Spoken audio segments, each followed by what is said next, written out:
सभी को राधे राधे। आशा है आप सभी कुशल मंगल होंगे तथा स्वस्थ होंगे। मॉनसून भारत में आता है और अपने साथ देश में लाखों लोगों द्वारा मनाए जाने वाले कई त्योहार और व्रत या पूजा लाता है। हिंदू कैलेंडर में आषाढ़ और श्रावण के महीने मुख्य रूप से जून और जुलाई में पवित्र दिनों की एक श्रृंखला होती है। देवशयनी एकादशी को पद्मा एकादशी या आषाढ़ी एकादशी के नाम से भी जाना जाता है। इस साल देवशयनी एकादशी बुधवार 17 जुलाई 2024 को मनाई जाएगी। आइए देवशयनी एकादशी 2024 की पूजा विधि, देवशयनी एकादशी का ज्योतिषीय महत्व और उपायों के बारे में जानते हैं। देवशयनी एकादशी क्या है? आषाढ़ मास की पूर्णिमा के 11वें दिन को देवशयनी एकादशी के रूप में मनाया जाता है। पौराणिक कथाओं के अनुसार इस दिन भगवान विष्णु सो जाते हैं या गहन ध्यान में होते हैं और 4 महीने बाद प्रबोधिनी एकादशी या देव उठनी 11 के दिन उठते हैं। देवशयनी एकादशी ज्यादातर हर साल जगन्नाथ रथ यात्रा के करीब ही आती है। देवशयनी एकादशी का समय और तारीख। एकादशी तिथि शुरू 16 जुलाई 2024 को रात्रि 8:23 से। एकादशी तिथि समाप्त 17 जुलाई 2024 को रात्रि 9:02 पर। देवशयनी एकादशी का महत्व। शास्त्रों के अनुसार देवशयनी एकादशी से चतुर्मास की शुरुआत होती है और 4 महीने तक 16 संस्कार पर रोक रहती है।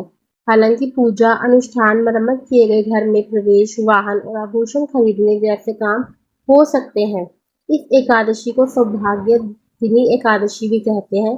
पद्म पुराण के अनुसार इस दिन व्रत या उपवास करने से जाने पहचाने या अनजाने से हुए पापों का नाश होता है। इस दिन विधि विधान से पूजा करने से मोक्ष की प्राप्ति होती है। ब्रह्म वैवर्त पुराण के अनुसार इस व्रत को करने से मनोकामनाएं भी पूरी होती है। देवशयनी एकादशी का इतिहास। देवशयनी एकादशी के दिन भगवान हरि, देवी लक्ष्मी और तुलसी की भी पूजा की जाती है। चतुर्मास के दौरान पूजा, कथा, कर्मकांड से सकारात्मक ऊर्जा आती है। चतुर्मास को भोजन, कीर्तन और कथा के लिए सबसे अच्छा समय माना जाता है। भागवत महापुराण के अनुसार आषाढ़ मास के शुक्ल पक्ष की एकादशी तिथि को शंखसुर नामक राक्षस का वध हुआ था। उस दिन से भगवान 4 महीने तक क्षीर सागर में सोते हैं। पौराणिक कथाओं के अनुसार इस दिन भगवान विष्णु सो जाते हैं या गहन ध्यान में होते हैं और 4 महीने बाद प्रबोधिनी एकादशी, देवउठनी एकादशी को उठते हैं।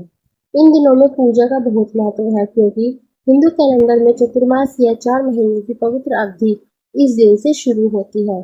श्रावण, भाद्र, अश्विन और कार्तिक सहित चतुर्मास के 4 महीने जन्माष्टमी, गणेश चतुर्थी, नवरात्रि और दिवाली जैसे सभी महत्वपूर्ण त्योहार हिंदू त्योहार को चिन्हित करते हैं। देवशयनी एकादशी की पूजा विधि। देवशयनी एकादशी व्रत को करने के लिए इस व्रत की तैयारी दशमी तिथि से ही शुरू कर देनी चाहिए।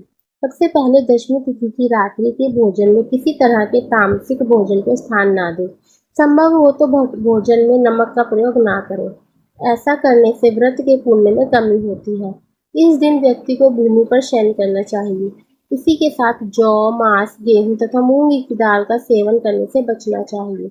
यह व्रत दशमी तिथि से शुरू होकर द्वादशी तिथि की सुबह तक चलता है। दशमी तिथि और एकादशी तिथि दोनों ही तिथियों में सत्य बोलना और दूसरों को दुख या अहित करने वाले शब्दों का प्रयोग नहीं करना चाहिए। इसी के साथ शास्त्र में व्रत के जो सामान्य नियम बताए गए हैं उनका सख्ती से पालन करें। एकादशी तिथि में व्रत करने के लिए सुबह जल्दी उठकर नित्य क्रियाओं से निवृत्त होकर स्नान करें।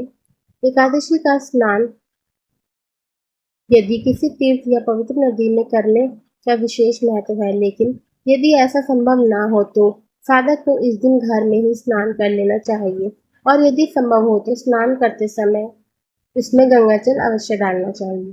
दैनिक कार्य और स्नान के बाद भगवान विष्णु का पूजन करें। पूजन करने के लिए धान्य के ऊपर कुंभ रखकर कुंभ को लाल रंग के वस्त्र से बांधना चाहिए। इसके बाद कुंभ की पूजा करनी चाहिए, जिसे कुंभ स्थापना के नाम से जाना जाता है। कुंभ के ऊपर भगवान की प्रतिमा या तस्वीर रखकर पूजा करनी चाहिए। ये सभी क्रियाएं करने के बाद धूप, दीप और पुष्प से पूजा करनी चाहिए। देवशयनी एकादशी कथा। सतयुग के दौरान मंधाता नाम के एक कुलीन राजा का शासन था, जिसके राज्य में लोग बिना किसी शोक के खुशी से रह रहे थे। एक बार उनका राज्य लगभग 3 वर्षों तक भयंकर सूखे और अकाल से प्रभावित रहा। राजा को अपनी प्रजा से बहुत प्रेम था और इसलिए जब उसने सूखे के दौरान अपनी प्रजा की दयनीय स्थिति देखी, तो वह उनके संकटों से बहुत परेशान था। इस प्रकार अपनी प्रजा को इस अंतहीन पीड़ा से मुक्त करने और समस्या का उचित समाधान पाने के लिए राजा ने अपने सैनिकों के साथ जंगल की ओर प्रस्थान किया।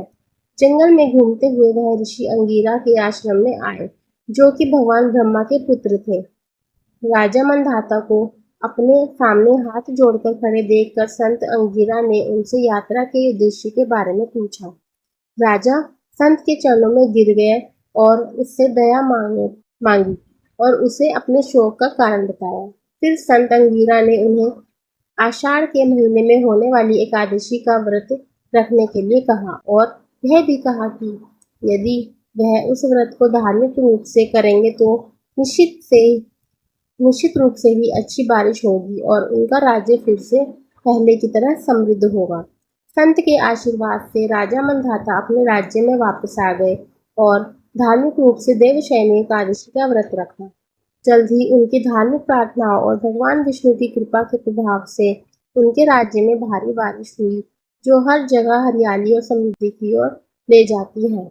इस प्रकार इस दिन उपवास रखने और भगवान विष्णु की विशेष पूजा करने से सभी मनोकामना पूरी होती है और सभी पाप खत्म होकर मोक्ष की प्राप्ति होती है।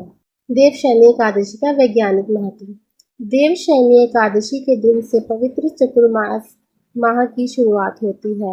वैज्ञानिक दृष्टिकोण से देखें तो चतुर्मास की शुरुआत के साथ ही भारत के विभिन्न हिस्सों में मानसून की शुरुआत हो जाती है या मानसून सक्रिय हो जाता है। ज्योतिषीय मान्यताओं के अनुसार इन महीनों के दौरान वातावरण में नमी के बढ़ने के कारण कई तरह के सूक्ष्म जीव जंतुओं का जन्म होता है और वे मानव शरीर को प्रत्यक्ष या परोक्ष रूप से नुकसान पहुंचा सकते हैं। इसलिए हमारे पूर्वज ऋषि मुनियों ने इन 4 महीनों के लिए कुछ तरह के धार्मिक नियमों का निर्माण किया और लोगों को इसका अनुसरण करने के लिए प्रेरित किया। देवशयनी एकादशी का वैज्ञानिक महत्व होने के साथ ही देवशयनी एकादशी का ज्योतिषीय महत्व भी है। आइए देवशयनी एकादशी के ज्योतिषीय महत्व को समझते हैं। देवशयनी एकादशी के दिन से देवउठनी 11 तक हर प्रकार के मांगलिक कार्यों पर प्रतिबंध होता है। इस दौरान धार्मिक भजन कीर्तन और प्रभु श्री विष्णु, लक्ष्मी, तुलसी समेत शिव आराधना का विशेष महत्व है। आपको हमारी वीडियो अच्छी लगी तो कृपया लाइक, शेयर एंड कमेंट जरूर कीजिएगा। अगर आप हमारे चैनल पर नए हैं तो चैनल को सब्सक्राइब करना ना भूलें तथा बेल आइकन जरूर दबाएं। सभी को राधे राधे।